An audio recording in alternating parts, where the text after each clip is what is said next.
Hi. Okay, so this is our cybersecurity plan for the Next Pitch website. And the problem that we're trying to solve is how might we improve Next Pitch's cybersecurity protection. So I'm Prithvi. I'm going to be a junior at Olathe Northwest High School, and I'm a intern for Moxie Solutions and Development. My name is Kamari, but I usually go by Ace. I'm a junior in my school is Raypeck High School, and I'm also an intern for Moxie.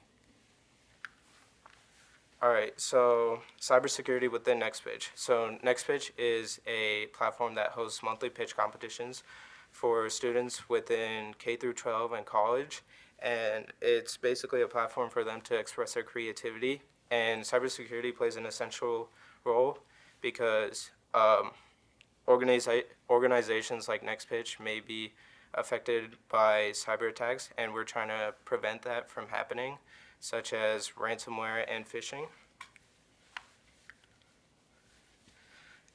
Did you know that on average, 5% of companies' folders are properly protected by cyber attacks, and 37% of companies were with fewer than 100 employees were hit by ransomware? Some precautions you might have to consider with some of these cybersecurity attacks is to have a secure website infrastructure, like having a firewall, maybe two-factor authentication, and have maybe more than one password, make it special, something stuff like that. Um, User account security. Probably have like separate accounts for different stuff. Like one thing is for maybe editing a video, and the other thing is for contacting clients, stuff like that. Some data protections, like I said again, probably some two author authentication, or maybe something like that, and some incident responses, like maybe if something happened, like there's a virus, anything that happened on your computer, you could contact like a number or something, and they will get right onto it and try to fix it up. And then training staff is essential because it'll help make employees aware of different types of cyber attacks and how to prevent them from happening.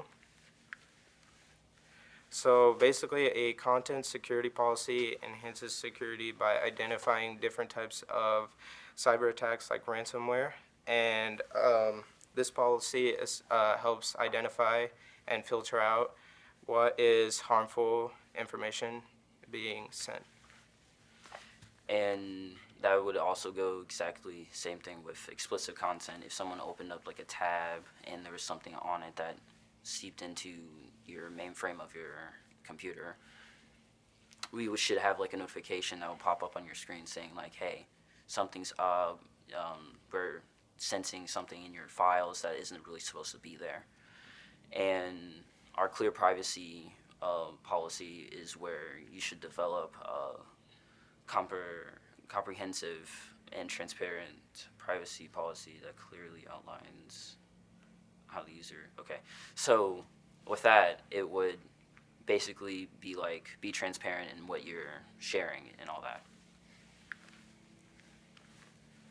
And then we're going to propose our K through 12 cybersecurity group. So these students will be selected by actual professionals, people who work in the cybersecurity field, and they will be trained, and um, they will be sorry. Interns will have to act and dress professionally, and then the goal is to provide them with a real world experience of handling cybersecurity issues. So I'm going to pass it back to Ace to talk about the budget. With our budget that we're trying to figure out a way to make it a little bit cheap, but also make it be interesting to people like mostly in high school for for they can hop on to be a cybersecurity. So the lowest that we can do is for like cybersecurity and web fixes is like $50 to maybe 300. for we can fix programming issues that might be in the code, and probably hire some software engineers to fix some viruses that might be on your computer. And for our internship, you can do at like the end of like 5 weeks, you can 5 weeks, 5 weeks you can pay them $1,000 after doing the whole thing with their groups and stuff like that. And then feedback. Thank you for your time.